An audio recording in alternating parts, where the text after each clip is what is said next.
friends, in today's tutorial I want to show you how you can create this super cool rainbow brush in Adobe Fresco. Yes, you heard right, we're going to use Adobe Fresco today. We're also going to be using Procreate, but in order to create the brush we are going to use the Fresco app. The nice thing about Adobe Fresco is that it is a free app, so you can just use your Apple ID to sign up for it, but it doesn't cost anything.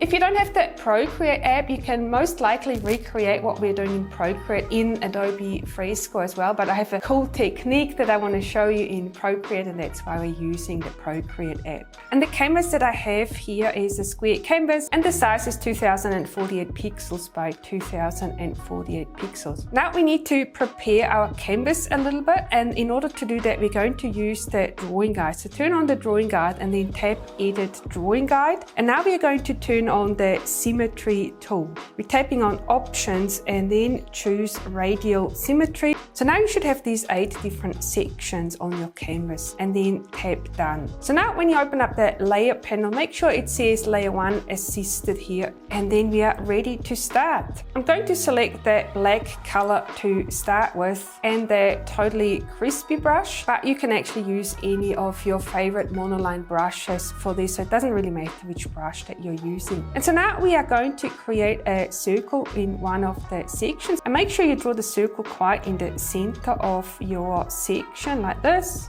Never lift up the Apple Pencil until it says ellipse created. And then what you can do as well is hold down your other finger to create a circle. And now you can make the circle a little bit bigger so that it nicely fills your section like this. And then when you're happy with the circle, you can let go. And now we have these 8 circles perfectly aligned. And then the next step is to fill the circle, and you can just drag the color swatch into your circle, and now all the circles get filled at the same time. The next step is to fill all these circles with a different color. So we tap on the layer thumbnail and we turn drawing assist off, and now we can fill in the circles with different colors. I'm going to pull off my color palette here and then select my palette to make it a little bit easier to fill the circles. And so now all you have to do, choose your favorite colors, and now you can fill each circle with the color that you like.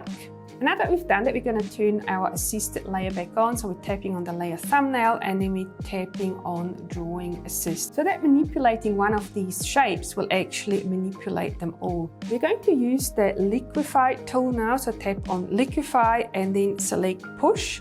The size I have here is 35%, the pressure is max, and then make sure that you're turning off distortion and momentum as well.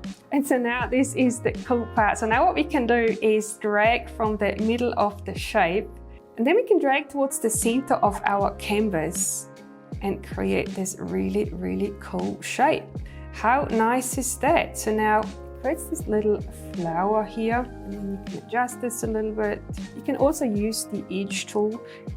You can see here it's a bit wobbly, so now to even this out we can use the edge tool, and then we can make this nice and smooth and even it out all the way around. It doesn't have to be 100% precise. This will still create a beautiful brush in Fresco. And so now the next thing we need to do is export this and then bringing it into Fresco. And I recommend that you turn the background color off because we really only want the color parts. And so now we are going to share and then choose PNG, and then we're going to copy this. And so now in Adobe Fresco, tap on the 3 dots here on the side of your canvas and then select paste from clipboard. And so now this is going to paste what we've just created in Procreate into Fresco, and this is so easy, right? So now we can make this a little bit smaller. It doesn't need to be quite that big, and then we tap done.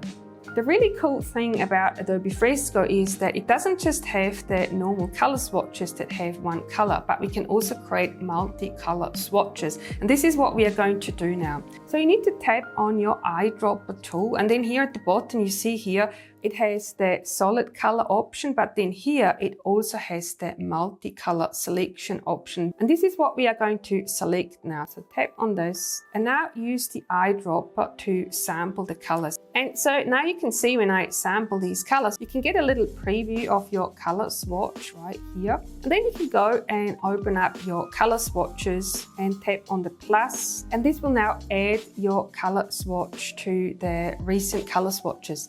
If this doesn't work, which can happen, what you need to do is go to your brushes and make sure that you have selected one of the pixel brushes. And this is because the multicolor swatches don't work with all brushes. So definitely make sure that you've got one of your basic brushes selected here. So now you can see that the color swatch doesn't really combine all the colors. So what we need to do is decrease the size of the canvas and then do the selection again and select it so that the whole shape is shown like this, and then add it to your selection of recent swatches like this. And so now we are ready to try out the brush. So now we're going to create a new canvas, and then you can hide the canvas that we've used to create the shape here. So tap on the eye symbol and then select the new layer like this. And now we can try out the brush, and this is what it looks like. This is really cool. So now, of course, you can change this brush a little bit as well. So if you tap on the brushes menu here, you can change the hardness and the spacing, but you can also change the angle. And this is really interesting to try out, because what this means now is you can select which colors should appear on top and which ones should appear at the bottom, so that you can create some really cool effects with this. So now it looks a little bit different, or then maybe you want to turn it around to create these different effects. Another thing you can do as well is tap on that color swatch like this, and then expand the HSB sliders. So now this allows you to slightly recolor your color swatch as well. So if you wanted to make it a little bit more saturated or maybe a little bit darker, you can do that here as well. Or even change the hue ever so slightly. So this now creates a new version of the brush. So now you can see how we've changed the hue, the saturation and the brightness of this color swatch like this. I think I like my previous swatch better, so now I can select this again. And so now, of course, we can also try some different brushes. For example, you can use the hard round size flow brush, and this allows you to create thick and thin strokes. And then to make your lettering a little bit easier, you can also adjust the smoothing. I've set mine here to 100%. And now this makes it really helpful to create some really nice strokes here for your letters if you want to use this as a lettering brush. And when I've shown those on Instagram a little while ago, the question that came up was, can I use this brush in Procreate? And unfortunately, the answer is no. I would love to be able to use these types of brushes in Procreate, and who knows, maybe Procreate will see this video and maybe they'll decide to implement this feature into Procreate as well. Definitely make sure to leave a comment under this video and let Procreate know if you would like to have this feature in Procreate as well. Maybe they watch it, and then having lots of comments will make them prioritize this feature. All right, I really hope this video was useful. Give me a thumbs up if you liked it. Subscribe to my channel if you haven't already. And then I'm also going to pop up another couple of videos with brush making tutorials so that you can keep watching and you can keep learning. Thank you so much for watching, and I'll see you in my next video.